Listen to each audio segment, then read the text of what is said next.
A very good evening, everyone, and a very warm welcome to the first Spotlight event of the ISB Leadership Summit 2020. Today, we have with us an individual who needs no introduction. A mystic, a spiritual guru, a life coach, someone who has touched and inspired millions of lives. However, he describes himself as the uneducated guru, and interestingly enough, that is also the literal meaning of Sadhguru. We are very excited to meet him, and we have a lot of questions for him. We'll have the man of the hour, Sadhguru, join us. Namaskaram to all the young leaders in the making. Namaskaram to all of you at ISB. Namaskaram, Sadhguru. Thank you for joining us here today, and a very warm welcome to the ISB Leadership Summit. I am Shwetab, and along with me are my peers Arvind and Mridu. So, Sadhguru, we are very excited to meet you, and we have a lot of questions on behalf of our cohort that we'd be asking you. But before we begin, would you like to share with us a few words?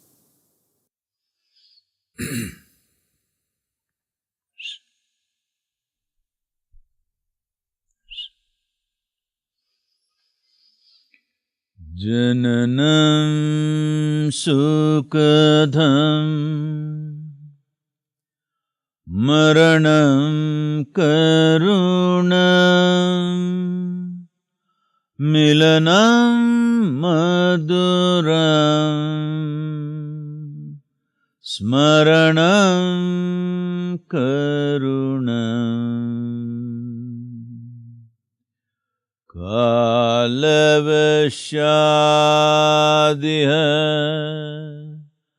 sakalam karunam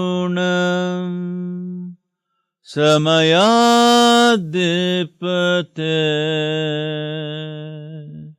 akilam karunam. Namaskar. Well, why this invocation? Because the moment you utter something, people think you're praying to somebody. No, this is not a prayer, this is an invocation, because it's very important as human beings that we have a multifaceted mind. It can think of many things. So when we want to do something specific, it's important. Our mind, our emotion, our energies, and essentially our consciousness is focused in the direction of what we wish to do. So, invocations are towards this, that before we start a certain activity, we orient ourselves to that activity. Because right now, this is the biggest problem, that human beings do not know how to handle their own intelligence. When they're doing this, they will be thinking about that. When they're doing that, they'll be thinking about this. In this, all human potential is gone. Human genius simply does not unfold because all the time when they're home, they're doing work, when they're at work, they are home. Now they're working at home, I know, but they're somewhere else. So, this is a fundamental thing that we need to bring into all the students and the future leaders, that you must evolve mechanisms if you can, or we can give mechanisms with which you can orient yourself towards a particular task that you're doing right now. Everything in you, your body, your mind, your emotion, your energies should cooperate willingly. You shouldn't drag them along. Because anybody who is dragged along is one thing a burden. Another thing is, they are endless trouble. If you drag somebody with you to some place, you will see they are an endless source of problem. Your own body, your own mind, your own emotions become an endless source of trouble for most human beings in their lives, simply because they're dragging their mind, they're dragging their emotion, they're dragging their energies to places where it doesn't want to go. They've not oriented them, they've not made them willing. So this is a fundamental thing that everybody should take care of, especially if you want to be a leader in the world in some capacity. then it's extremely important because if you cannot manage your own thought and emotion, how are you going to manage 1,000 people? It's going to be a joke. Thank you so much for your words, Sadhguru. With the dragging thing, I just related to my mother dragging me to all the parties I did not want to go. At least she's taking you to a party, man. Not to a spiritual talk. I would have loved that. So, with that, Sadhguru, I think we'd start with the first question for the evening. So, Sadhguru, the question is that I am very attached to my studies and to my work, sometimes to an extent that I have nightmares about pending deadlines and pending assignments. At a B school where there's so much of competition and pressure, these problems have just amplified. And I feel very difficult to share this with my friends and family who are not here because that would worry them. I have a constant sense of despair, and I feel better only if I hear some good news like good grades, and even then, it's very short-lived. So Sadhguru, my question is that how do I build a healthy detachment from my studies and work? Well, if you're detached, this happened very early on in my life. I was very detached from my education. So largely, I did not enter the school gates whenever it was possible. You will also become like that if you're detached. I'm saying, so detachment is not what you seek. Right now, what you want is troubling you. That's something that you have to see. It is not your mother's party which is troubling you. What you want to do, you're here because you want to do this, and that's troubling you. Why is this? Well, there are many aspects to this. I think ISB has set up a certain stipulation that if you want to come and study there, at least whatever 1 or 2 years or whatever, you should have worked somewhere. Because they want you to come in a willing mode, not in an unwilling mode, because a whole lot of fresh MBA students may be there because of family pressure or social pressures or something. But somebody who's been working, gives up their job and comes back to educate themselves, that means they want to do it. Because there is no point working with people who are unwilling, you know. You are there because you want it. So what you want is bothering you because you're attached to it. So it's like this, let's say we put you in a football team. But you still did not know how to dribble a ball properly, and ball never comes to you. If it comes to you, it goes away. Naturally, you will be in despair, not because you're attached, simply because there's not enough work gone into it.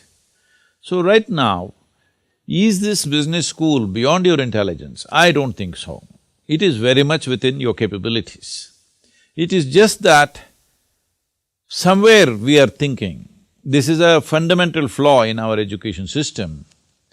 Somewhere right from your kindergarten school, they have made you misunderstand memory as intelligence.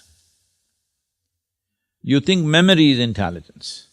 Well, memory was okay when you had to remember 26 alphabets, you managed to do it. When you had to remember whatever little mathematics, arithmetic, you know, I don't think they're memorizing anymore. When we were growing up, we were supposed to say in our sleep, they'll wake us up and say, 6 into 36, how much? You're supposed to say it. Otherwise, you're supposed to be dull. Not because you multiply in your mind, you people remember just like that.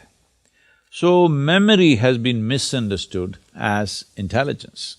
In today's world, all of you are exposed to technology, you know a simple machine that you carry in your pocket, a phone, has 10 times or 100 times more memory than you. So, your memory is meaningless, I'm saying, it always was. It is useful to a certain extent. So, what education should have focused on is raising your level of alertness or attention. Your attention or the quality of your attention can be raised to higher and higher levels. If that happened, believe me, whatever is happening in your business school is not a great challenge for you. It is not at all a challenge for you, I'm telling you. It is a challenge because you come from a education system where memory has been misunderstood. Because memory has been misunderstood as intelligence, you misunderstand thought as the ultimate thing. Thought is just a recycling of the data that you already have. You cannot think about something for which you have no data. Hello? Yes or no? You just cannot think about something for which you have absolutely no data in your head. So this means what? You will go on doing permutations and combinations of the same damn things forever, if thought is a premium thing. No, human attention is the real thing. If your attention rises to a certain level of quality, you will see everything, the universe is an unfolding for you. It is not a locked up space, it's an unfolding for you. Your genius will naturally unfold. So this business school will not be a challenge for you. Right now, you have to get off that, but you have probably 20 years of training as to how memory is more important than this, because all your examinations were structured in this way, that you drink up a textbook and puke it out on the examination hall under scrutiny, you have to puke, okay? Otherwise you may pick up somebody else's puke. So if you puke it under scrutiny, then you will be declared as the most intelligent man in your batch of students or whatever. So this you must give up, not just for the sake of being in ISB. If you want to be a leader, you need attention. You must be able to grasp things for what they are, not for what you think it is. You can think whatever nonsense you want, but grasping what is there is most important, isn't it? If you want to come up with solutions, you have to grasp what is there. But if you're always thinking, first of all, your thought may not be in reality with the existence that is there. Your thought may be of yesterday, what is today may be totally different. This is happening to a whole lot of leaders, they're living in another time. This is not only business leaders or political leaders, even spiritual leaders, they're all living in another time. They're going on talking about something that happened 1,000 years ago, 2,000 years ago. So this is because they're not alert to the situation there is no aliveness. Life is responding. Life is not remembering something that happened 100 years ago. Life is responding to what is there right now. So the same thing your intelligence has to do, it has to respond. If you respond, believe me, this will not be a challenge, you don't have to be attached or detached to it. That is not what is needed. What is needed is involvement. If there is involvement, there is attention. If there is attention, there is clarity.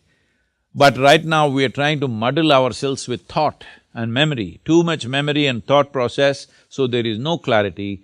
This means our own intellect has become a kind of a cataract for the deeper intelligence that we are as a life.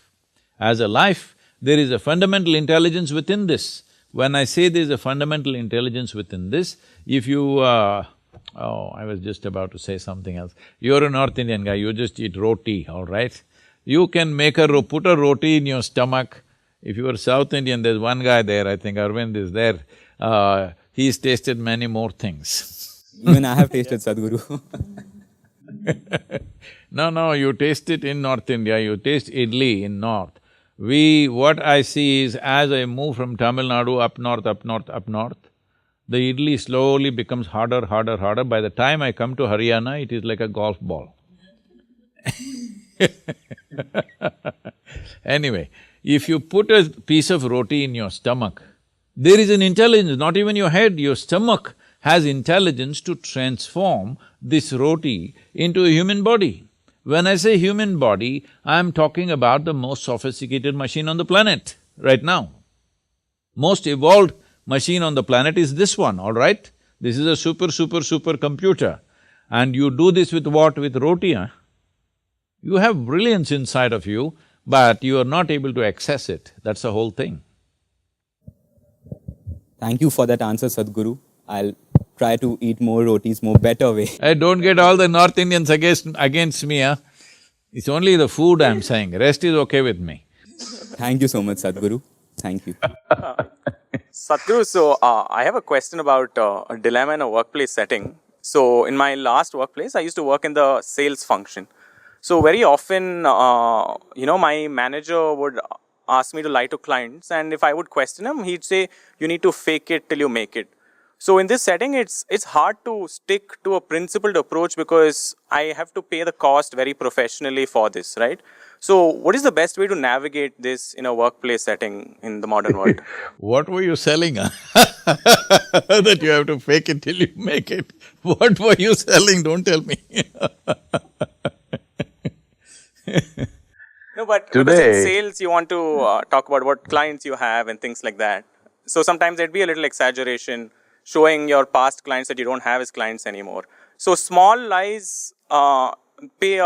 you feel like you're willing to, say that small lie, but then there's a slippery slope at work, right? So how do you navigate that ethical dilemma of, staying true to some principles and also keeping your professional growth in mind in the workplace?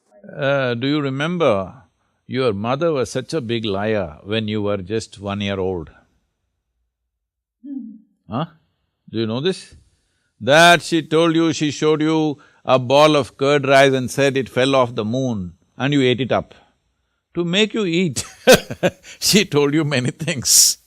But she was not lying for her well-being, she was lying for your well-being. Hello?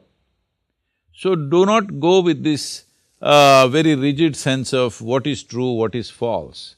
What is false is anything that's against life is false. Anything that is for life is true. Hello? That is the truth. Right now, suppose I'm in your ISB talking to you, let's say live. Right now we are, the virus has kept us with some distance. Suppose all of you have gathered, 1,000 of you are there in a hall.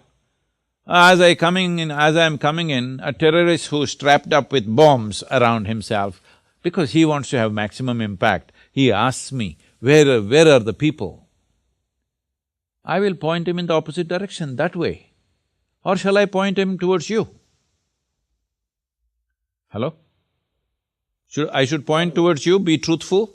No, the other way, where there's no one, hopefully. I will point the other way without hesitation, I'm saying. I will not sit here and struggle moral dilemma, because my life is based on my humanity, not on my morality. So as long as you don't forsake your humanity, it's okay, the actions in the world have to be done the way it have to be done. But I don't know what you were selling and what your boss was asking you to lie, I am not condoning that. But I am saying if in your life, let the guideline be your humanity. Always an overflowing sense of humanity, that is the guideline, not silly morals that you've taken up. Because these morals are different in every society and everybody knows how to bend it and twist it, all right, according to their needs. So this is why somebody says, fake it till you make it, whatever. Nice slogan. I didn't know where they did this. But the important thing is of humanity. Will you forsake your humanity because you want to sell something? Please don't ever do that. That's not worth doing because this is all you have. This is the only real thing you have is this, all right? You're a human being, this is a life and this has a certain humanity. Do not forsake that. As long as you do not forsake that, actions are according to the need of the hour, all right? Actions in different times will be different. If we were here 1,000 years ago, how we would act, and how we act today, how we may act 10 years later are all different, isn't it? Always previous generations and current generations have troubles going on because they have different sets of values. Don't go by these values and moralities. The most important thing is your concern inclusive or exclusive? This is all. If you're constantly concerned about all life around us, whatever it takes, please do it, huh? Because that's all that matters in the end. Thank you, Sadhguru. I think that makes a lot of sense, that North Star. Namaskaram, Sadhguru. So I have a childhood friend. She grew up in a very uneasy family environment because her parents had a very strained relationship, due to which she grew up amongst constant fights with lack of love. So across the years, I've seen her grow up as a person who's become very reserved. She does not believe in love. She doesn't believe in the power of relationships. So how can we sort of not let such toxic relationships impact us so negatively in life? See, everybody is finding a certain excuse for their own miseries. So, my parents were like this, so I am like this. Well, this is unfixable because we can't change your parents now, all right?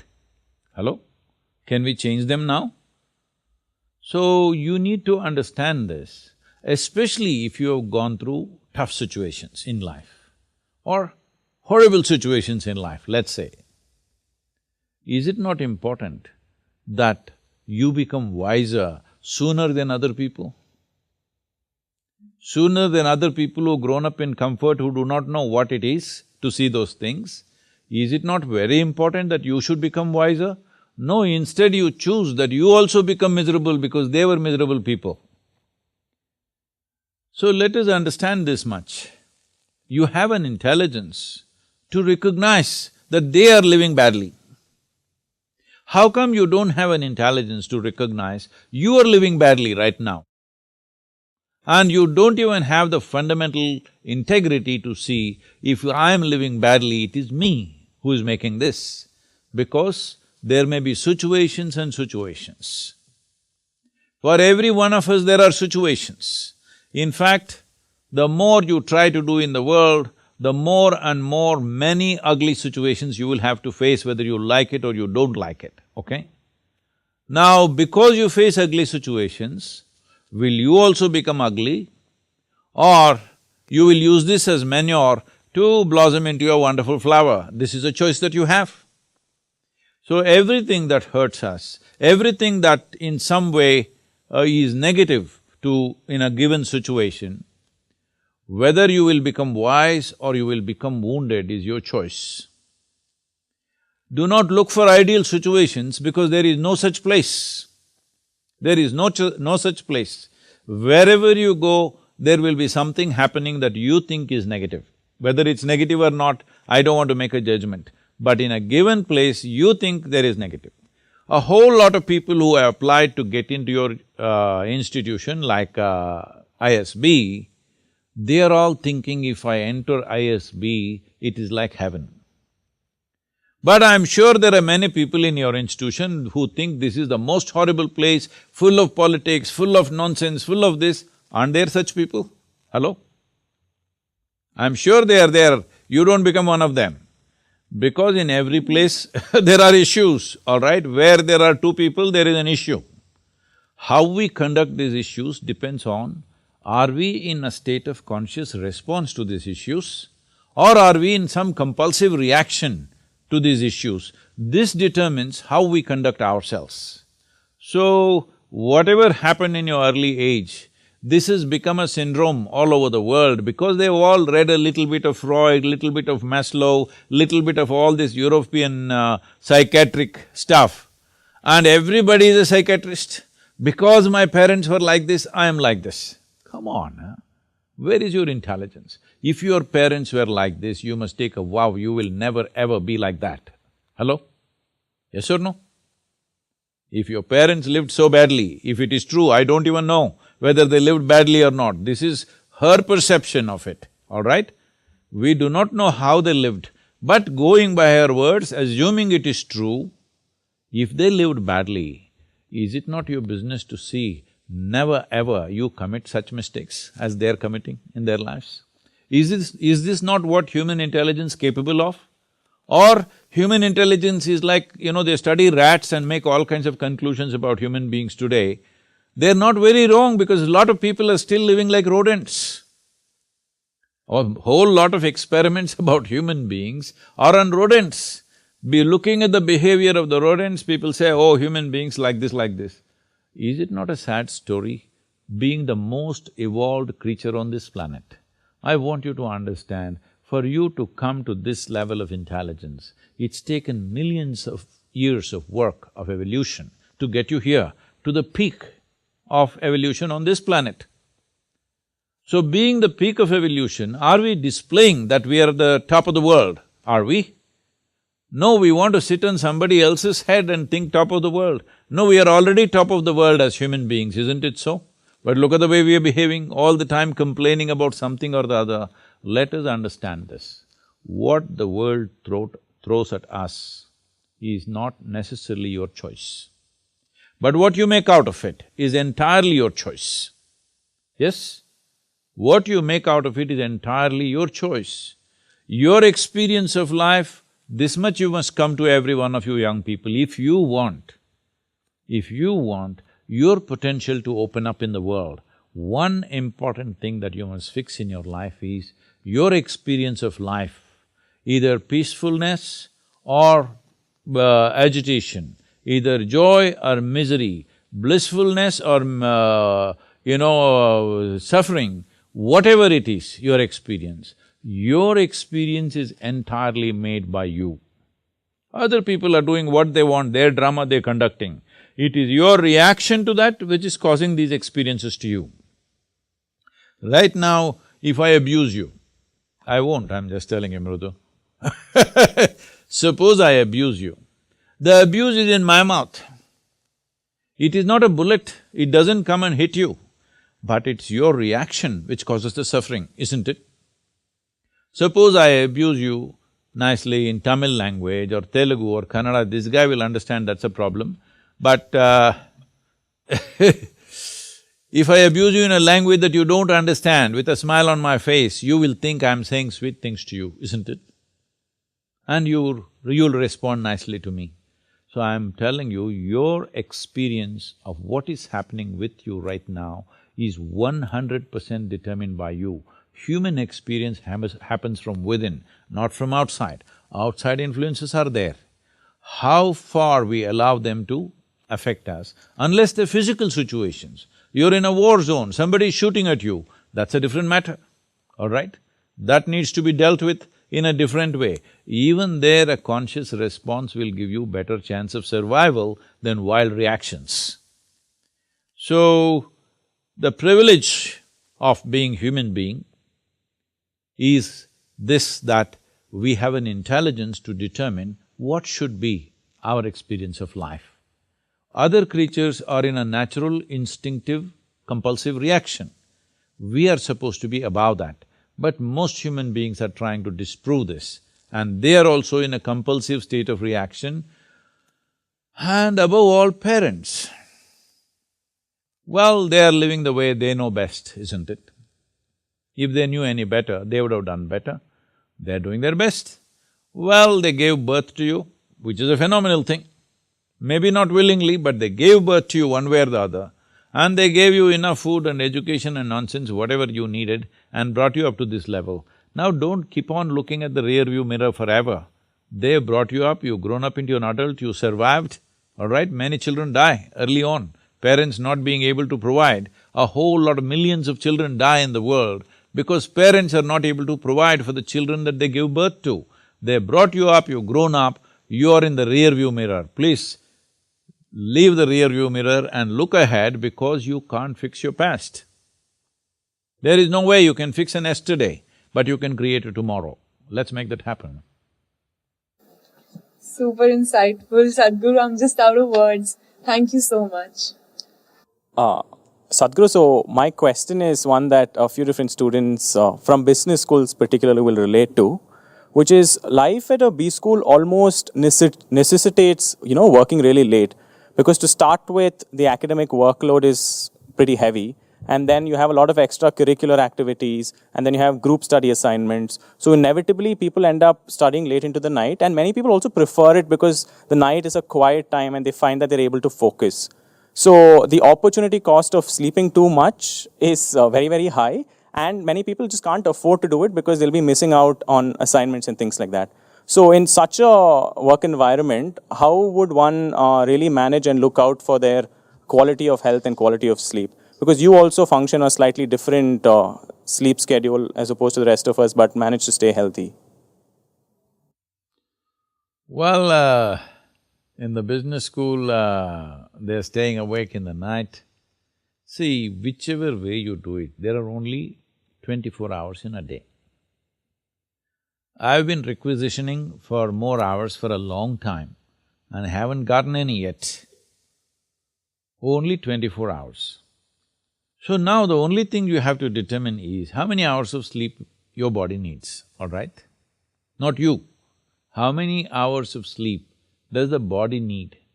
If you yourself need sleep, that means you're trying to escape life. You made experience of life so terrible that you're trying to escape life. Body needs sleep because it's service time. Body needs to be serviced. It's a constantly running machine, so little if you run it slow at certain times, it gets serviced, that's the idea. So right now, if you have some kind of an automobile, or let's say you guys, maybe your new generation doesn't use automobiles anymore, you're all in computers, all right? Let's say you have a computer which needs service once in 6 months, goes away for 3 days or 6 days. That means average 1 day in a month. All right, you can bear with this. But suppose your computer needs 15 days of service per month. Better to junk it, isn't it? Hello? Hello? So right now, you're talking about a body. It is a certain machine, all right? It's a biological machine, but it's a machine. It's a combination of many things, physical stuff, mental stuff, emotional stuff, chemical stuff, so many things, all put together, a complex machine. 8 hours you sleep. At least probably 1.5 hours goes into breakfast, lunch, dinner, all right? I'm assuming, but your dinners may be very long, I don't know. And then bath, toilet, this, that, another 2 hours goes in this and that management of, clothing, this, that, whatever. So essentially, you're spending 12 hours in a day for maintenance. So you are that kind of machine which needs 15 days in a month maintenance. This means half your life is just maintenance. How will you be productive, I'm asking? You said it necessitates nightlife. Well, you said 2 things. One thing is, it's quiet. Believe me, early mornings are much quieter than nights. Wake up at 3:30 and see everything is dead quiet. 12 o'clock, it's still not quiet. Not in Chandigarh, I'm sure. I hear a lot about Chandigarh's lifestyle these days. Definitely at even 12, 1 o'clock, still activity is going on, automobiles are going on. Wake up at 3:30, 4 o'clock in the morning and see everything is quiet. There are 3 kinds of people who want to stay awake in the night. Yogis, rogis and bogis. Well, we'll start with a bogi. One who is looking for, you said extracurricular activity, we don't know what that is, I don't want to inquire into that, okay? Bogies are those who are pleasure seekers. For them, night is a conducive time. So they always… in the world, this kind of activity is called nightlife. Nightlife does not mean studying in the ISB, all right? Nightlife means being on the street and doing something else, whatever that is. And a rogi, somebody is sick, he cannot sleep. Inevitably, he stays up in the night because he cannot sleep. If he lies down, he will cough, he will do this, he will do that, so he will sit up. A yogi also sits up for a different reason altogether. So these are the 3 kinds of people, yogis, rogis and bogis. Which one are you? You must first determine. You're sure not a rogi. Between a bogi and a yogi, you must decide. Well, yogi need not necessarily mean you're sitting and meditating, you're studying, this is also yoga. Study means what? Something that is not a part of you, you're trying to make it a part of yourself. This is what yoga means union. You got yoked with something. It could be knowledge, it could be an experience, it could be cosmos, it doesn't matter what, but in some way you're doing some yoga. So you think night is better. This is just a question of lifestyles. This is because in the last 50 years, we as a nation and culture are taking cues from Western societies and paying a big price for that. You will always see people who wake up early in the morning are of a different quality. People who sleep late and wake up late, they're of a different quality. Have you noticed this? So, waking up early in the morning, you will see you will have a better sense of usage of time than sleeping late night. Well, at a certain time on a certain day, if it happens, it's fine, that's not the point. But as a lifestyle, if you sleep late and wake up early also, that's wonderful. But if you cut down your sleep, are you able to be active and alive through the day? That's a question mark. That will only happen if you enhance your energy quality. If you raise your energies in a certain way, then you will see your sleep quota will shrink. Not because you're trying to avoid sleep, simply because you need less maintenance. Less maintenance means in some way, the system is going in a more efficient way that it needs less maintenance. If any machine is working very smooth, it will need less maintenance, isn't it? So why is this friction happening within you? What causes this friction? How to eliminate this friction? What are the things we can do? This is very well addressed in the science of yoga. Every aspect of it, from cellular health to your energy and whatever. But to put it in a very fundamental way, let's look at life this way. See, there are only two ingredients to your life. I didn't go about explaining the chant that I made in the beginning. This is what it means in a way.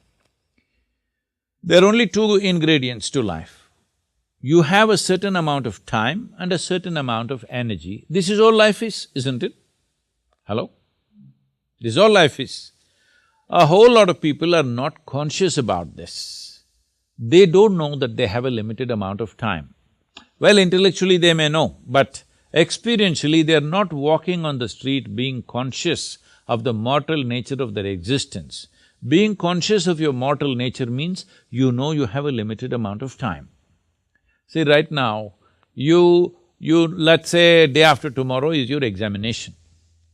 Now you still not opened your textbook or whatever book you have to open. Now you become conscious, I have a limited amount of time and I have 500 pages to read. How do I do this?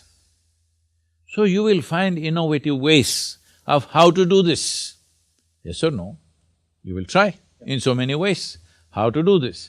Because right now you understand you have only this many days for this and what is in front of you is big, how to handle it.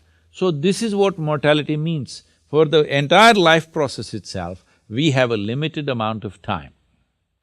Now, whether we sit here and talk, time is rolling away both for you and me. Hello? Yes or no? We are 46 minutes closer to our graves since we started. Just reminding you. It's not the watch that's ticking off, it's our life that's ticking away. Most human beings are not conscious of this. So time is rolling away at the same pace. So the only thing you can manage is the energies. If you keep your energies in such a way, what somebody does in 10 years, you may do it in 1 year. So if both of you live for 100 years, in terms of impact and experience, you would have lived 1,000 years. This is all you can do to enhance life. This is all you can do. You cannot stretch your time. Well, you may live a full length of life by staying healthy, but still, if you're sleeping 12 hours of maintenance, 8 hours of sleep, 4 hours of other maintenance, 12 hours a day is maintenance. If you live for 100 years, you lived only for 50 years, isn't it? In that 5–10 years went in crawling and toddling and doing all that stuff. So what is left is a very brief amount of time. For most human beings, there is not enough time to unfold their own genius, to explore their possibilities simply because 12 hours of maintenance. Now the thing, the moment I say this, I'm sure there'll be people in the audience who are internet, physicians. They become physicians on the net. And they'll say, no, but the doctors say you must sleep for 8 hours a day. That is a prescription. Well, I'm not here to insult anybody, but how many of them are healthy is a question mark, all right? This maintenance of this machine depends on how it runs, at what RPM it runs, to put it very simply. A given engine, at what RPM it runs also determines how soon it'll come for service and maintenance. So, how to run this machine in such a way? It's at ease always. It's always at ease. If you keep it this way and you work on your energies to a higher level of possibility, you will see the recouping of the body happens very quickly. What somebody does in 8 hours of sleep, if you are able to do it in 3 to 4 hours of sleep, 4 hours extra you got. 4 hours extra per day, you are way ahead of everybody else, isn't it? They are trying to chronicle my life, all the things that I've done, different places I've been to. Somebody asking me, Sadhguru, what, you lived here for 300 years or what? Because one simple thing is, for almost 25 years on an average, I slept between 2.5 to 3.5 hours per day. Today, a little lazy, 4.5 hours I'm sleeping, some days 5 hours plus I'm sleeping. But if activity is necessary, very easily we can ward off that sleep and do it because you keep your energies in a certain way. So, instead of thinking of life in terms of whether I should sleep in the… I'm a night person or a day… morning person, you know, people are saying, I'm a coffee person or tea person, I'm this person or that person. You can be any goddamn person you wish. This is the freedom of being human, all right? The important thing is, how many hours of wakefulness, how many hours of maintenance. This will determine how you live. This is determined by what is the quality of machine that you kept. Suppose you're putting diesel into a petrol vehicle and driving, well, it will need 20 days of maintenance per month. Yes or no? Every alternate day you have to take it there because you're putting the wrong fuel. So from how you eat, how you sit, how you stand, how you breathe, if you bring all this into your conscious process, you will see how you sleep will become very small. Because body needs rest, not sleep. If you know how to be restful, how to be peaceful, if you do not generate unnecessary chemical muck within your cellular structure, you will see the sleep quality will come down. Sleep quantity will come down and the quality will go up. Also, food is a very important factor and I have been already saying you're eating better food than Shwetab.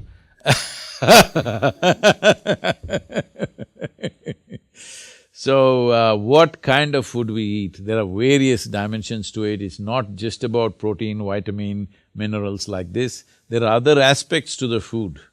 And if we take these things into consideration, then our sleep quota will come down, quality of our life will go up. What is 1 minute in somebody's experience will be many more minutes in your experience of creativity and impactfulness in life.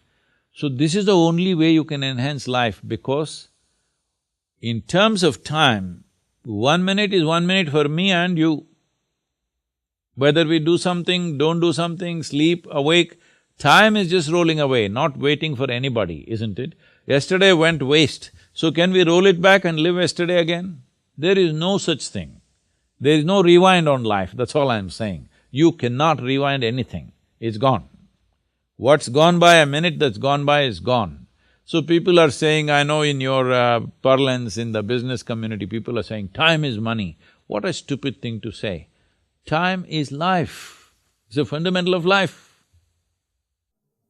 Okay. Thank you, Sadhguru. So, basically by refocusing your energies, by eating good food, yoga, trying to stay at ease while doing work, I think a lot of people will be able to live sustainable lives is what you're trying to say, right? That's a gist, because that's a very hopeful message for me.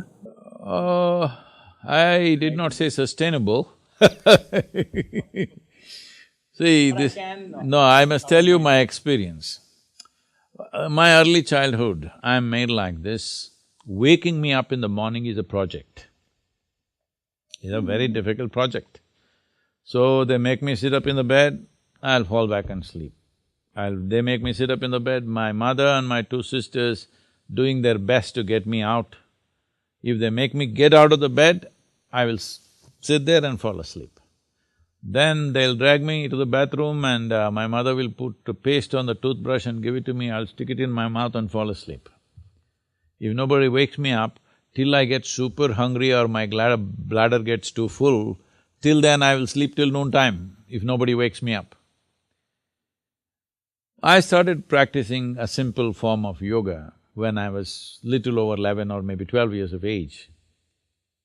Within about 8 to 9 months, maybe 6 to 8 months, since then, wherever I am, whichever time zone I am, whole lot of times, these days the virus has settled me down a little bit, otherwise every day I was in a different time zone. So, wherever I am, morning between 3:25 to 3:40, I will always come awake. If I wish, I can get up and do what I want. If I feel I need a little more rest, I can lie back and rest for some more time and wake up. Why I'm saying this is, there are certain cycles in the nature. Those cycles are manifesting in every life, including us. If you become little more conscious, you will see when certain changes are happening on the planet, the same things will happen to you and you will come awake, and that's how it should be, not by alarm bell. In spite of my schedules and all the time traveling, I never wake up to an alarm bell. I don't have an alarm actually. I still don't know how to set an alarm on my phone. This is not an admission. Hey, edit this, huh? I shouldn't have said that.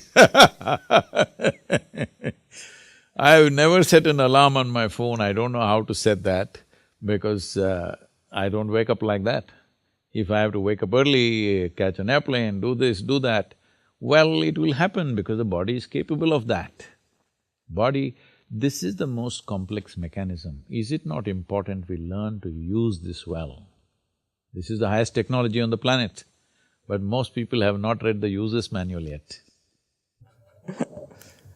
Thank you, Sadhguru. I think that's an important page of the user manual that you've shared today. So, Sadhguru, my question is, while growing up, I formed a belief that faithfulness was the foundation of any relationship, especially a romantic one. For me, love and fidelity are synonymous. However, some personal beliefs and some personal experiences rather have shaken this belief. I see committed people around me cheating on their partners. And for me, it's unimaginable to be in a relationship that's not faithful.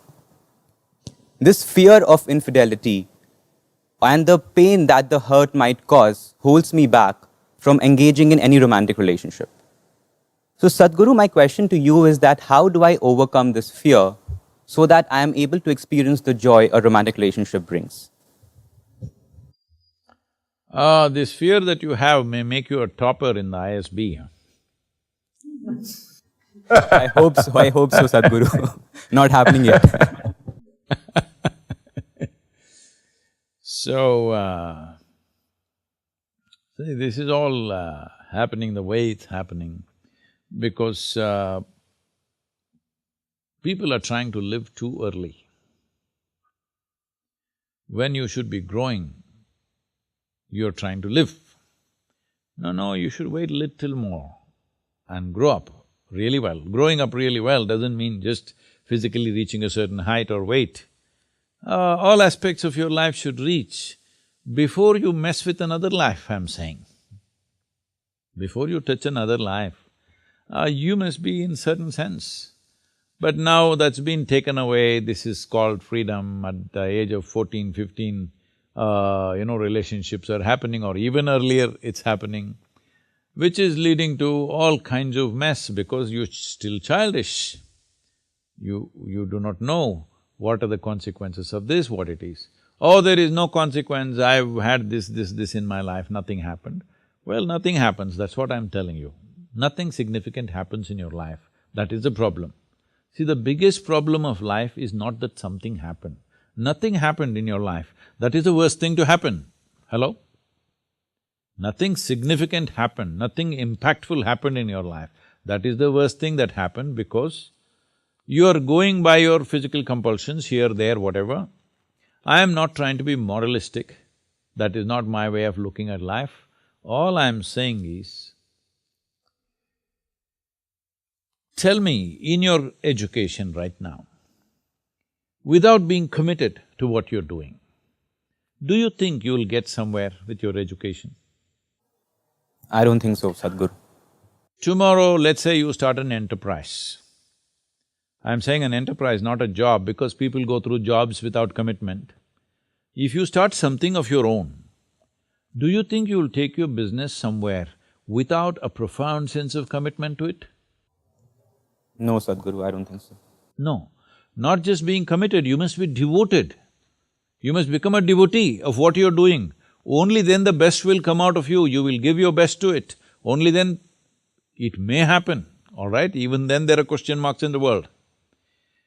Whatever anybody has achieved, either as a business person or a politician or a spiritual person or a sports person or a musician or whichever arena of life you want to take, without being absolutely devoted to what they are doing, has anything truly significant happened in their lives, I'm asking? Has it happened? Not in my knowledge, Sadhguru. This also is true with your relationships. If you just want to philander around, that's up to you, if that's what you have chosen to do. Because if you make choices very early on, this is how you will make choices, because your intelligence has already been hijacked by your hormones. It will take some time till hormones give you some relief, and still after that you can still, consider life more intelligently. It may take little time. In that phase, it is best that you're focused on something else, which is what the culture used to be, but now it's changed into a different thing, that's different.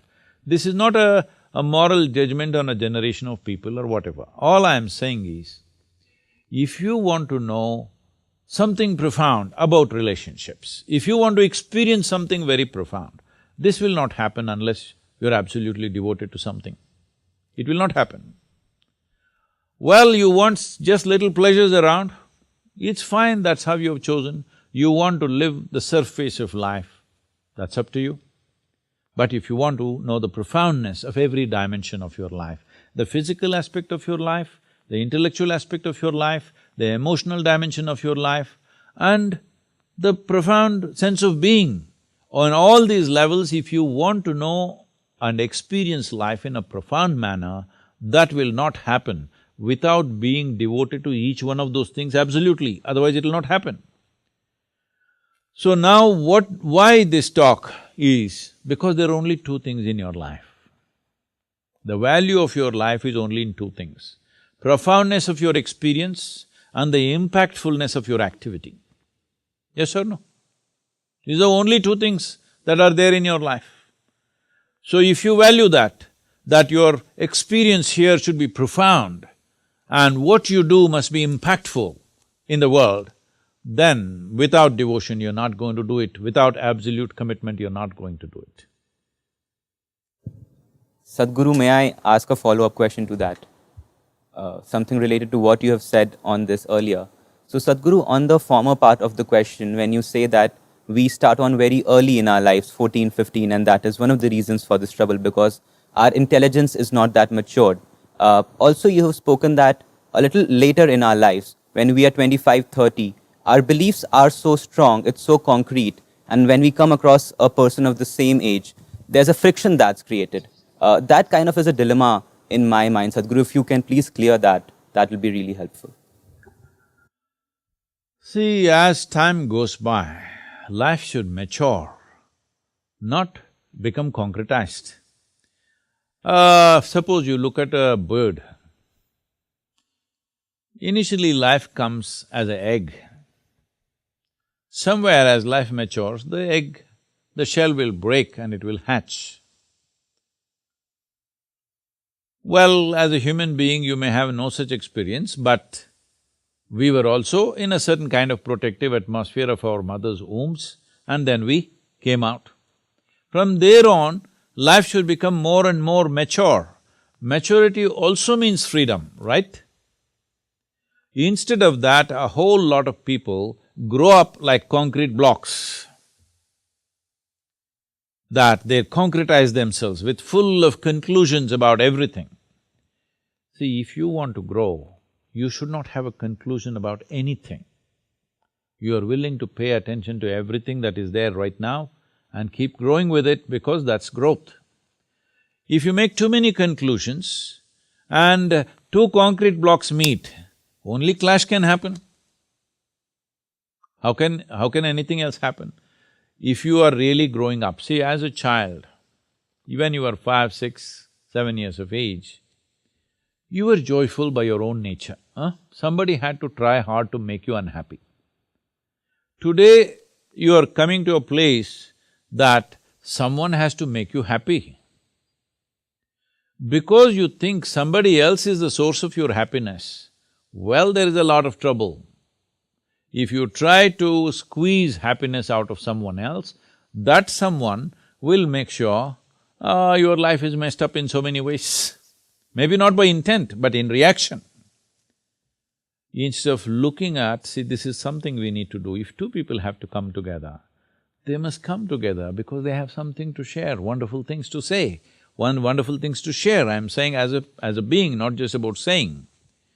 Right now, you're thinking the other person should be the source of your happiness. Well, that person will definitely become the source of your misery because no human being will ever live to your expectations. You must know this. Nobody can. Well, you're in Haryana, very close to Kurukshetra and all this, all right? So let me take this example. Right now, Krishna is a very celebrated lover, all right? Most celebrated lover, it's everybody's dream, Krishna. But when he was alive, both his wives had serious trouble with him. They were complaining all the time. So I'm saying nobody ever found a situation where everything was ideal. But if your life is about, expression of your joy, rather than in pursuit of happiness, you will see everything will become different. If relationships are about enhancing each other, it'll be great. If relationships are about extracting from each other, it will become terrible. So, let us understand this.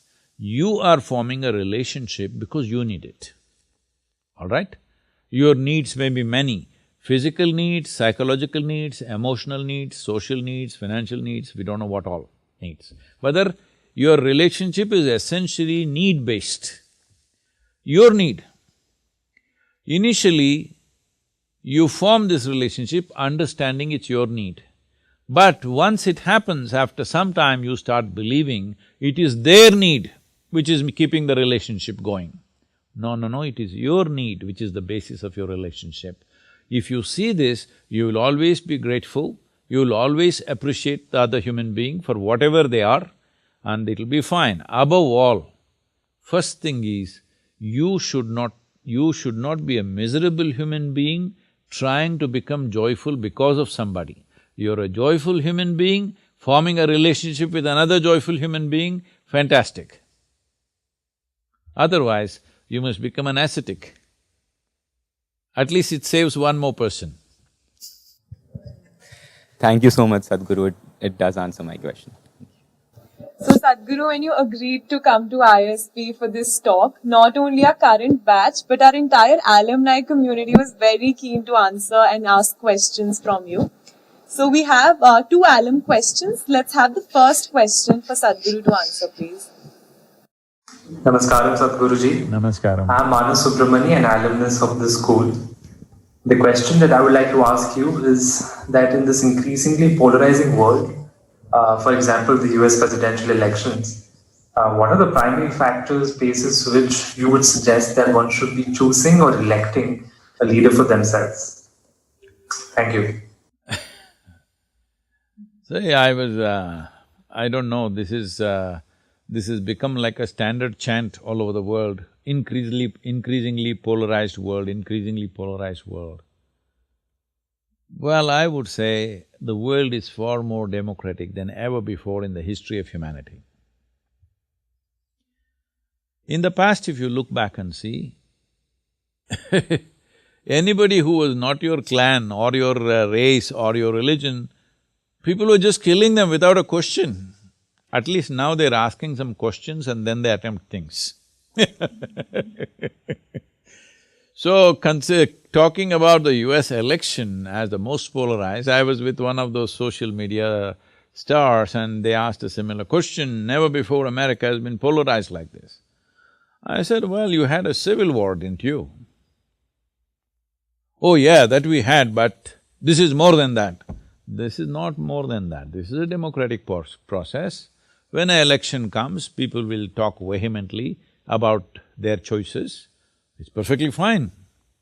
Democracy allows fiery speeches.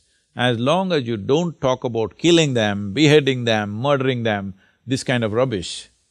Except for that, I can vehemently disagree with you. What is the problem? It's perfectly fine. That is what democracy is about. Because if you are not standing up for what you think is right, it may be wrong, you may be wrong, but you right now think it is right, so you standing up fiercely for it. It is very needed for a democratic process. Otherwise, there is no democratic process. But your fierceness should not become violent. You fiercely defend your view of how things should happen, all right? But this doesn't give you any right for violence because the fundamental of democracy is this, that change of power can happen without bloodletting on the streets. When I say this, I'm saying this because never before in the history of humanity, change of power happened without a few heads rolling. Always and always it happened this way. It is only in the last 50 to 100 years, since the democratic process got established, that you can change leadership without killing anybody, which is a significant development in human civilizations, all right? So, in America, there are only two main parties. Literally, it's a two-party democracy. So naturally, nearly 50% will be this way, 51% will be that way. That is the only way to win the election. Now you see this and say it is polarized. No, that's how it should be. If one party becomes 95%, another becomes 5%, then what is the point? There's no democracy there, all right? So it is good that the country is divided at the time of election into two halves. It's a good thing. But post-election, that divide should not continue, because even if somebody that I do not like gets elected, once they're elected, we respect the institution for what it is. Whether it's a prime ministership or presidency or whatever the institution is, because democracy is a rule of institutions, not of people. Oh, I don't like this guy. Doesn't matter, you don't have to marry that guy, all right? You don't have to live with him. The question is only, will this person be able to do justice for our country, whatever country we belong to, all right? For this nation, will this person be able to handle our nation well? Before election, we debate. Once people have voiced their choice, you bow down to that. I may not agree, but still you bow down to that, because that is when democracy is effective. It's just like playing a game, I'm saying. You play a game, you want to win fiercely. If you don't want to win, how to play with you, huh? Hello? If I come and play a game with you and you don't want to win, can I play with you? No, you want to win, then only we can play with you. But suppose you lose, you're all right, then we can play with you. I don't want to win, we can't play with you. I cannot lose, we can't play with you. Yes? I want to win, but if I lose, it's all right with me. This is democratic process.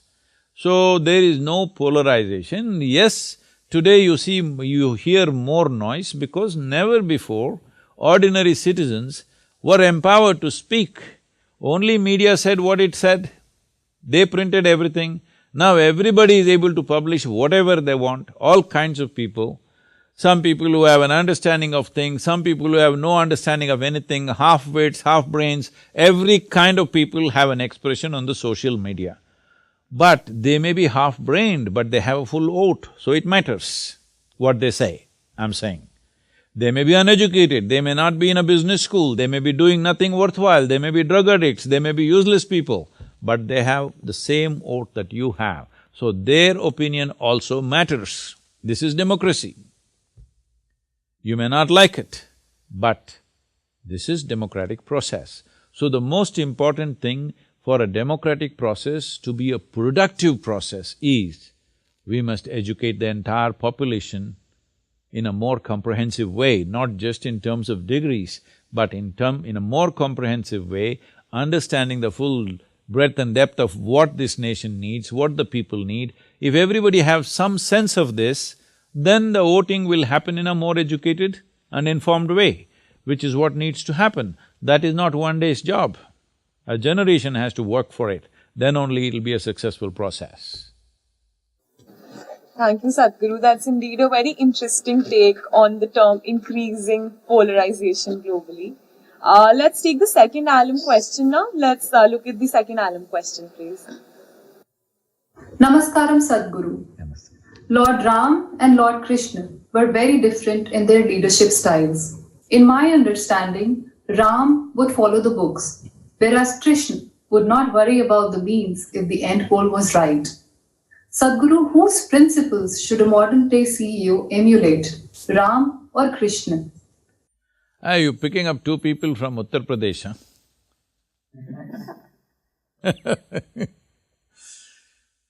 Well, I understand the basis of that question.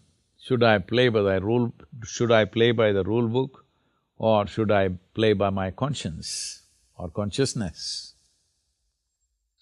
Well, it depends on what kind of situations and what kind of roles you have to play. See, at the time of Rama, we call him Rama in southern India, okay? You cut off his name Ram. In Tamil Nadu is Raman, okay? So, when it comes to Rama, he is playing by the book, because you must understand at that time, one continuous conversation in that society is how to establish an order. This I can speak with certain context right now, because in the last month, more than nearly 40 days, I've been on road touching these Native American nations. Also, all those places which were known as Wild West, the frontier of America. Why Wild West happened the way it happened was, there was not enough law. So a whole lot of people were outlaw, because the only way they could survive and thrive in that place was to do their own thing, where gun was the law in many ways for them. So they are living in that kind of atmosphere, so all these Wild West outlaws became stars in United States. They're celebrities, huge following for them, even today, I'm saying. There is following. There are movies and movies about outlaws.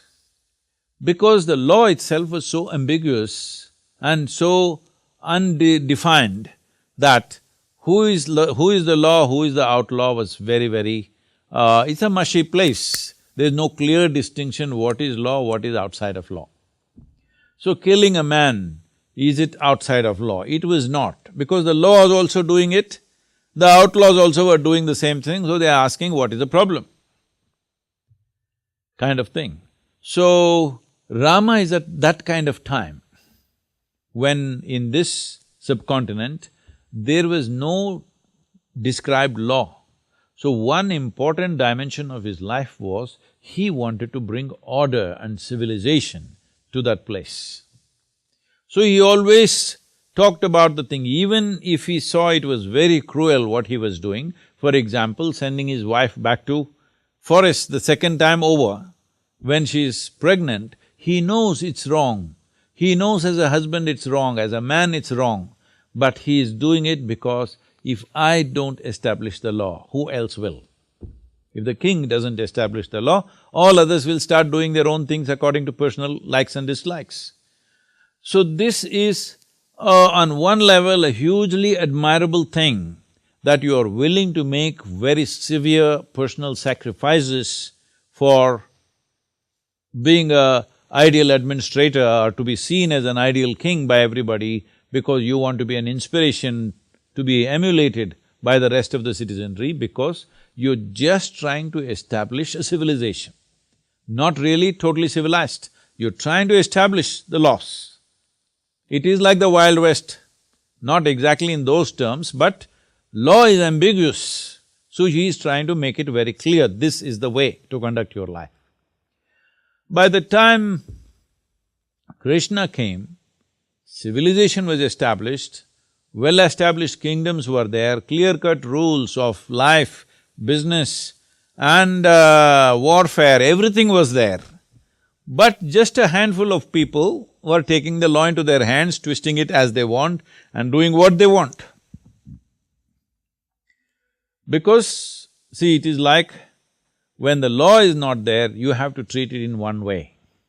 When the law is there and everybody knows what is the law, but they are finding an underhand way of doing things, now you have to treat it as a crime.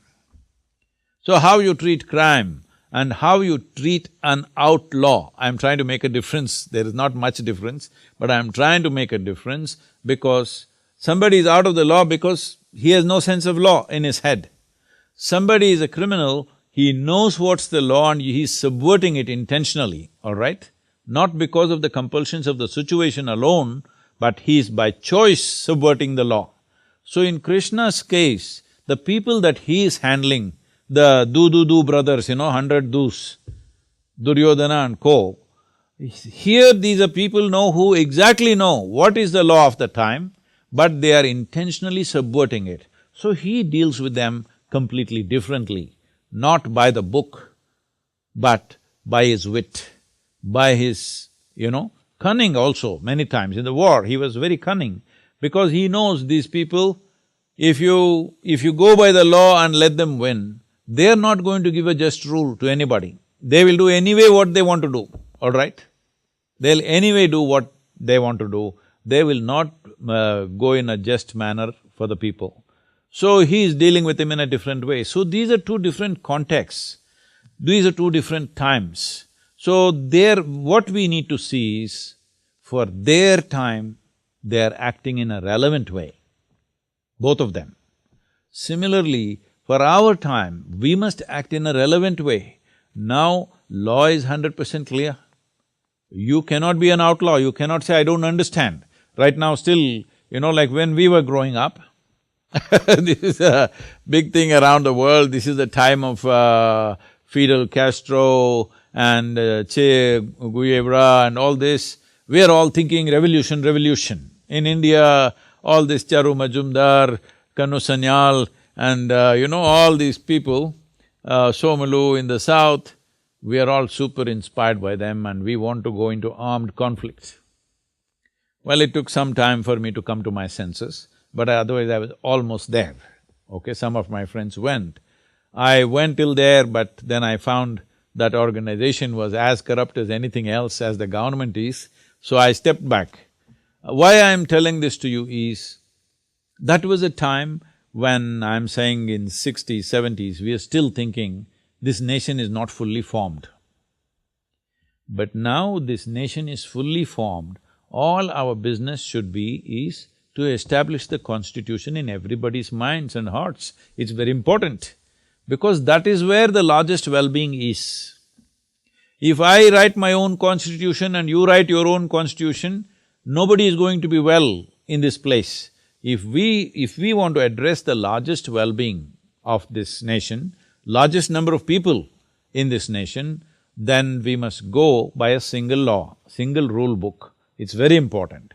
Not even as Rama went, because Rama went by the word, not being just many times, just by the word, being extremely cruel to certain people, because he is trying to establish the law.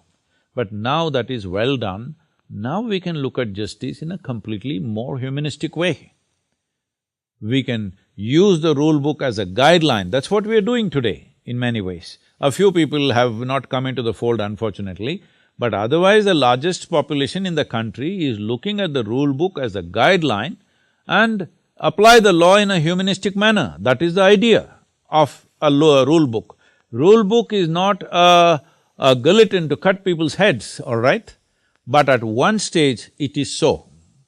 When in Wild West they tried to establish law, how they established law was, these judges were called hanging judges. That doesn't mean they were hanging. For anything they were hanging people, just about anything. daily hangings in small towns. In a town of a few hundred population, every day hanging, all right? Every day at least one guy will be hung. So hanging, they kind of establish the law. Unfortunate, this happens to a country or a civilization when you're trying to establish a national identity or a civilizational identity in a very short span of time.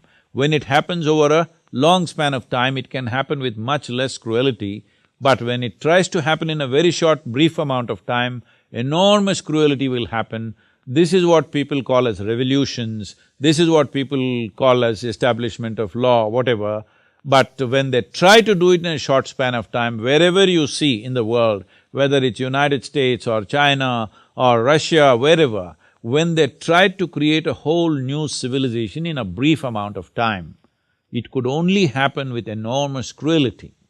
So during Rama's time, it was that time trying to establish a civilization, but not in such a rush as it's been done in modern times. They took time, so there was no that level of cruelty, but there was cruelty. Sending his pregnant wife to the forest is a cruel thing, very cruel thing for himself. It's not just cruel to his wife and his children, it's extremely cruel to him. With that pain, he lived all his life. He was not somebody, he sent his wife away and he's happy. He lived with that pain every moment of his life. But he still did it because for him, establishing a rule book was very important. But Krishna's time is a different time. Our time is totally different time. So we must be current, we must be relevant to the times in which we exist. So, Sadhguru, just like our alums, our peers also have sent us questions from our cohorts which they'd like… Oh, ask the professors to not ask me very difficult questions, huh? Just because they were our alums, we let them go first, but now we'd have a few questions from our cohort and our peers. Can we have the first question, please? Oh, you meant the peers, I'm sorry, I thought… Not the professors, Sadhguru. Okay. Save their questions for us. I can handle the student questions. The professors, if they ask question, I don't know if I can handle. Namaskar, Sadhguru. Namaskar. I am Narita. I have a 1.5-year-old son and a teenage brother. I have seen my teenage brother getting affected by the social media craze. And I was wondering, what can I do as a parent to ensure that my child doesn't… his self-esteem is not affected by the social media around him? If you want your son to grow up without social media, by the time he's 6 years of age, you must send him to me, huh? I'm bringing up a lot of children with a different sense of life and great enthusiasm for life without being involved in those kind of things. But anyway, social media need not be all negative. This is a tremendous technology and a reach. If we conduct this well, this can be a tremendous possibility. As you know, I myself am on social media all the time, but I am not on it because, whatever the content is put there, I don't know what they're saying in reply, I never see that, so I have no issues with that. I say what I have to say, because what I say is not because somebody approves it or disapproves it. I say what I see as true. It doesn't matter what's the consequence, I say it anyway, because this is the position that I've taken, that bringing certain light to everything is more important on long term than being able to please everybody around you, So you say what you see as true, it may not be appreciated right now, it may be appreciated after 5 years, 10 years, 100 years, we don't know. Most human beings who are of certain profoundness were only accepted long after they were dead. Because of social media, there is a certain level of acceptance when you're still living. Otherwise, by the time they read your books and get it, usually you're dead and gone. After 100, 200 years later, people appreciate what you have said. That's how the world has been till now. So social media per se is not an evil force. It depends how we use it and for what purpose we use it, all right? So, being influenced by social media is simply because probably that's the most exciting thing that's happening. One thing is to make yourself so exciting for the child that he would rather be with you than keep staring at the phone. Well, if you don't have much time to do that in some way people ask me, Sadhguru, how can I make my child look up to me? I said, you must become a superstar in his mind. Yes, you must do whatever you have to do. If he thinks a dancing person is superstar, you must dance. If you think a freaking person is superstar, you must freak. If he thinks a singing person is superstar, you must sing. Whatever he thinks is super, you must do that.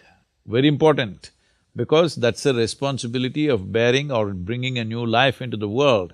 It's not when you become a human being, it's not just reproductive activity, it's much, much more than that, because for other creatures, they just have to deliver them and make sure initial stages provide some food, that's it. Donkey becomes a donkey, horse becomes a horse, tiger becomes a tiger, everything becomes what it has to become irrespective of upbringing. But a human being has come unformed in many ways. And that is the beauty of a human being, that we can consciously make this being in a certain way. It is not all fixed. By birth, everything is not fixed, only a few parameters are fixed. Rest is all open to nurture, rest is all open to influence. Because of this, giving birth to a human being is a much, much bigger responsibility than that of a tiger or an elephant or any other thing. Some of them are endangered, so that is a big responsibility, but otherwise, it is a much bigger responsibility to deliver a human child because it doesn't come ready-made. Having said that, one simple thing, I know you want some practical solution, you're a business person. One simple thing that you can do is engage the child at this age, I'm saying when he is 1.5 itself, as much as possible with natural elements. Instead of, taking them to cinema or shopping mall or this or that and turning on the television, take them for a walk in the forest. You don't know where a forest is, you're living in a city. Okay, get him a grasshopper as a pet to start with. Then maybe he will graduate to a cobra, you don't know. But whatever, if he gets engaged with life, which you can only do by responding. See, if you want to just get a pet parrot, like when I was 9 years of age, I caught a parrot and brought it as a pet. Do you know if you have to make a wild parrot a pet, how much attention and ingeniousness you need to please him? He's not an easy guy to please, I'm telling you. You have to please him, you have to observe what he likes, what he doesn't like, everything you have to manage for him. If you cannot maintain the ecosystem, he won't stay with you. So this is also good training for Svetab, for having good relationships. You can get a parrot. Or better a snake or something, because it needs a lot of observation and involvement. If a child grows up with this involvement, instead of holidays, you taking them to some shopping place and this and that, well, everybody need not go to, Africa to see wildlife. I'm telling you, just outside your city, on a Sunday morning, if you go out, some open place which is not an agricultural land, something where there seems to be nothing, if you just walk there with your eyes open, there's an incredible amount of life and your child will be naturally interested in all these things. He is interested in a bug, he is interested in a grasshopper, he is interested in an earthworm. Have you seen this or no?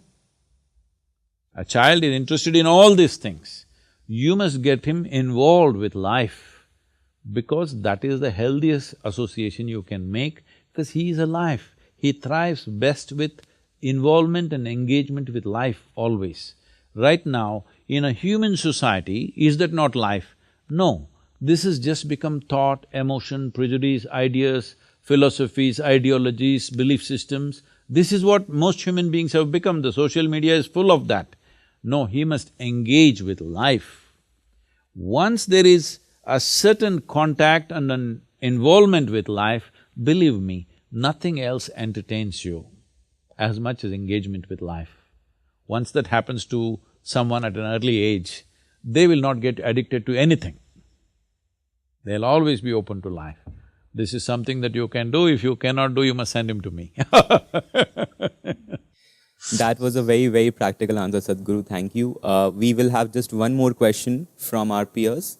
Can we please have the video clip, sorry. Namaskaram, Sadhguru. My name is Taruna Himnani.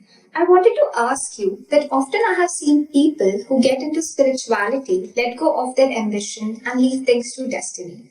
Does spirituality reduce one's hustle and ambition? Well, ambition, see, there is a longing in every human being to be something more than what they are right now. Is that so for all three of you? Whatever you are right now, you want to be something more. So whatever you're dreaming of as something more, maybe finishing this B school and you have a few companies, most of them are American companies, in your mind that you must become something there. Why you're just thinking of a job, but I will make you tomorrow morning the CEO of that company that you're dreaming of. Within a little bit of time, would you want to be something more? Yes or no? All right, you want to be something more, you want to be a CEO of 10 companies, why like that? I will make you the king or queen of this planet. Will you settle? No, you will want the moon also. If I give you the moon, you will want the other planets in the solar system. If I give you the whole solar system, you will want the universe. If I give you the universe, you want the next galaxy and the next galaxy. So I'm saying there is something within you which is longing to expand limitlessly. When this longing to expand limitlessly finds a very constipated expression, that is called as ambition. Unfortunately, most people constipate this longing to expand limitlessly into a simple ambition, I want to become this. And by defining that, they will become extremely small. So ambition is a very small thing. Spiritual process means you have a larger vision. Ambition means you want to get a piece of creation in some way for yourself. Spirituality means you are not going to settle even if the whole creation is given to you, you want the creator himself, the source of creation you want. Tell me which is more ambitious in your perspective. So I'm saying, if you give up small desires and go for a big one, is that dropping your ambition? Not at all. It is just that what people hold as great ambitions, you can do it playfully just like that, simply because your vision is larger than that. Your expression of expansion is very rapid and big. Because of this, these things will happen effortlessly. A certain amount of comfort, certain amount of security is people's ambition, unfortunately. A whole lot of people's ambition is to find a job, to build their own house. These days somebody builds it for you. There was a time when you had to build it with your own house, which always was badly planned and quite a mess. And where Arvind comes from, there are things, mane katti nodu, madve maadi nodu, all that stuff. You understand Kannada? So what this means is, the great achievements in life is this: if you want experience of life, build a house and see, and conduct a wedding and see. These are the profound experiences of life.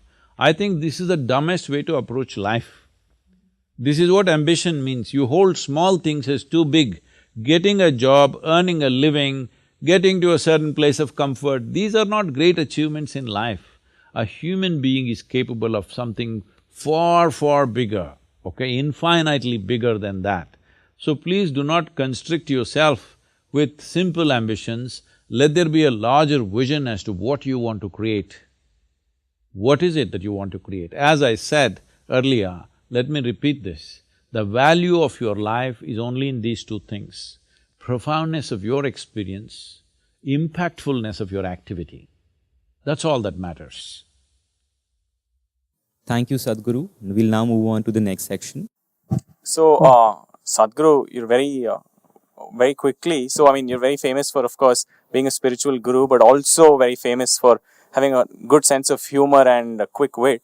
So we thought we'll do a small rapid fire round just to get to know some parts of you that maybe we don't know yet. So if I could shoot. So if you are not on the path of becoming a spiritual guru, what is a career or a profession or a trade that you would have loved to pursue? Well, people think I'm a spiritual guru, but essentially, I'm an explorer of life. If there was no spiritual dimension, I think I would still be an explorer, maybe of a different kind. Maybe I would be walking the equator or the poles, but I would still be an explorer, that's for sure, because for me life is an exploration. Right now, because the doors of the inner world or inner dimension opened up, I find this exploration far more exciting and limitless than traversing the planet. So I am on this. Suppose these doors had not opened, I think I would be an explorer anyway. The fundamental quality wouldn't have changed, I'm saying the direction might have changed. Interesting. That sounds like a good life. So, Sadhguru, the next question is that while we were applicants at ISB, as a part of our application process, we were asked a question that where do we see ourselves in the next 5 to 10 years, or what are our short-term and long-term goals? So I want to know, if you were an MBA applicant, how would you answer these questions? I would say I would be running the ISB in 5 years' time.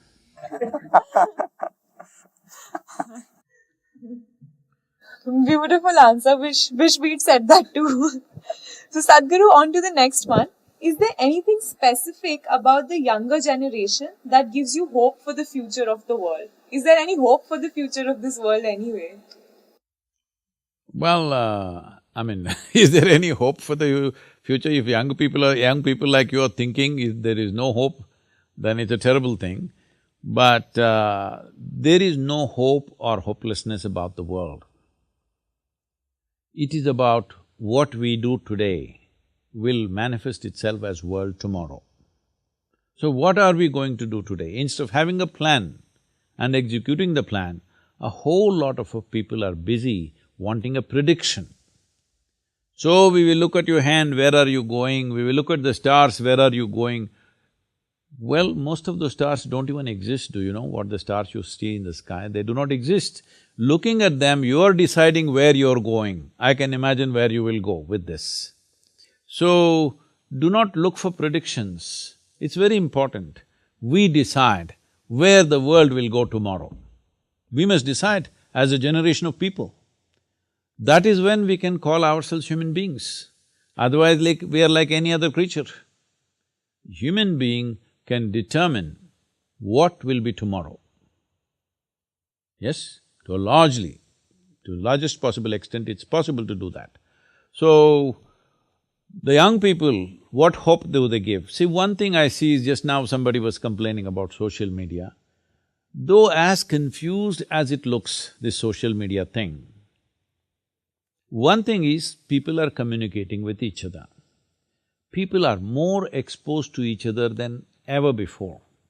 People would not trust anybody beyond their family, their community, their nation or their identity, whatever it was, race, religion, many things.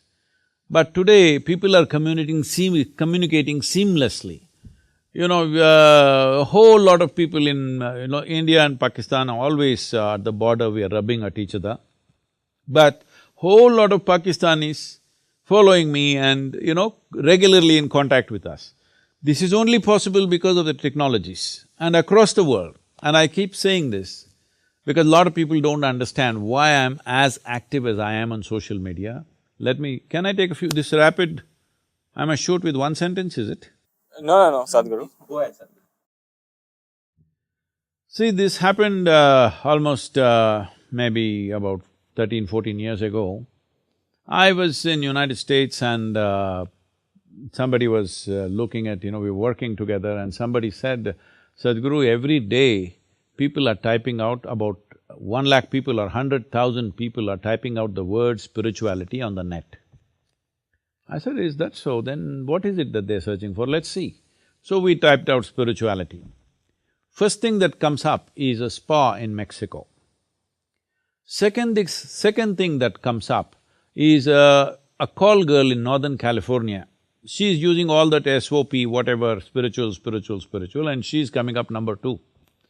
I thought this is a shame when there is a tool like this that you can reach anybody in the world. When I say this generation may not understand this.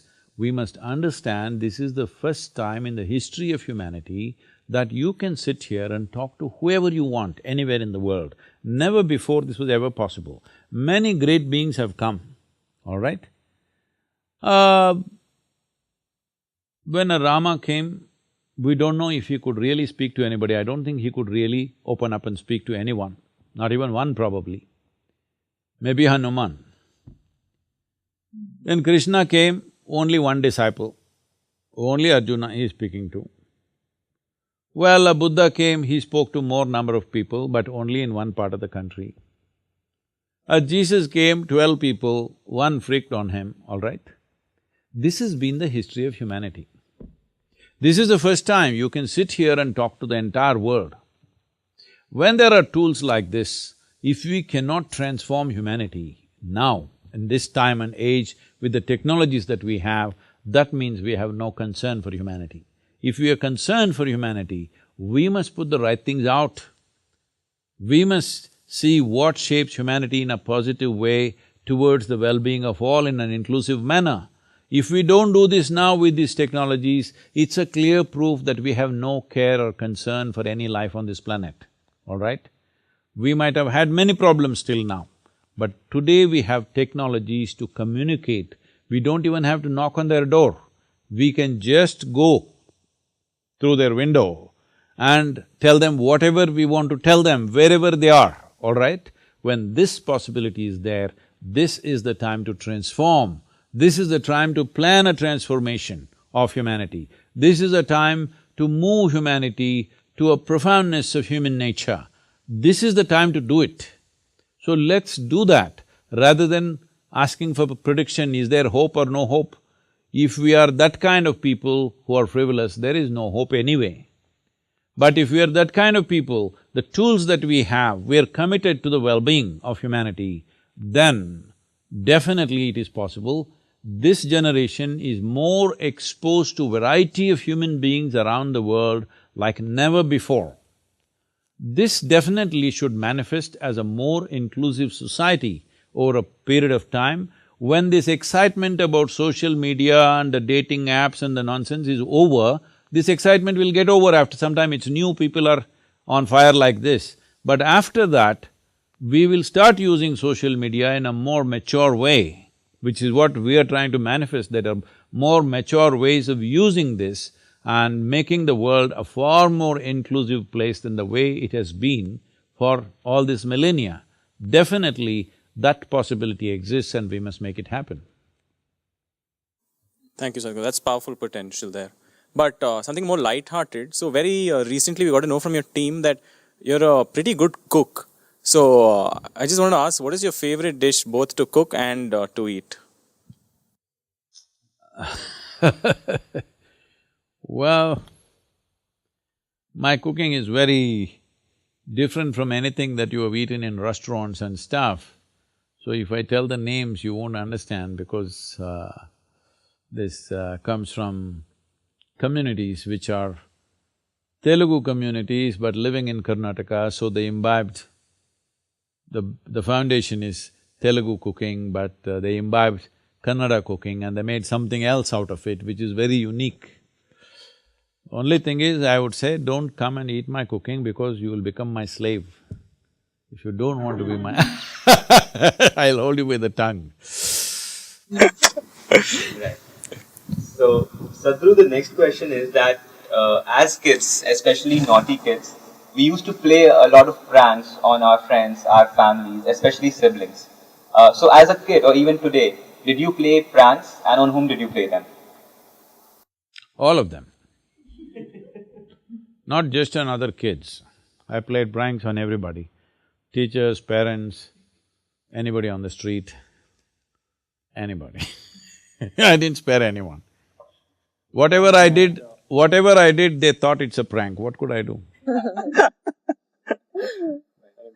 All right, Sadhguru, this is the last question of the rapid fire round. And a rather important one, what would a 63-year-old Sadhguru tell a 24-year-old Jaggi Vasudev? Oh, the 24-year-old Jaggi Vasudev was super successful for those days.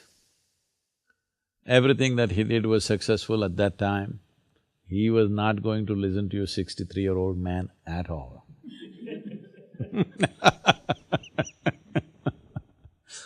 Thank you very much.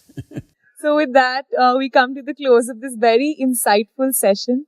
Sadhguru, thank you for your candor, thank you for your wit, thank you for your insights. This was something that was very different and unique for us, for all of us here at ISB. And we really look forward to reflecting back upon everything, all these ideas that came through this very enriching conversation. Until next time, thank you Sadhguru, Namaskaram.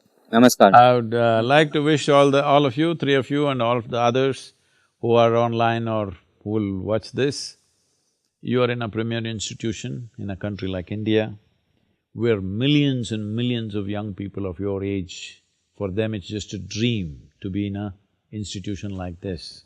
So you are a privileged few, and this privilege that you have to study or to spend these 2 or 3 years in such an institution, giving you various skills and possibilities, you must see this as a tremendous empowerment that the whole society is contributing to provide this in some way. So, this empowerment should not go waste just pursuing silly ambitions. You must hold a larger vision for the well-being of the nation and the entire humanity, how you can find solutions, how you can create new possibilities. Do not waste your life. When you're highly empowered with education, do not waste your life on silly ambitions of this and that. It's very important that you… if your skills, if your capabilities, your intelligence and the talent and the training that you go through here has to find full expression, you need a very inclusive vision. Please develop that vision for yourself. If you need any help from us, we are always available for this. Please, let's make this happen. Thank you very much. Sadhguru will definitely want to follow that. Pranam, please bless us.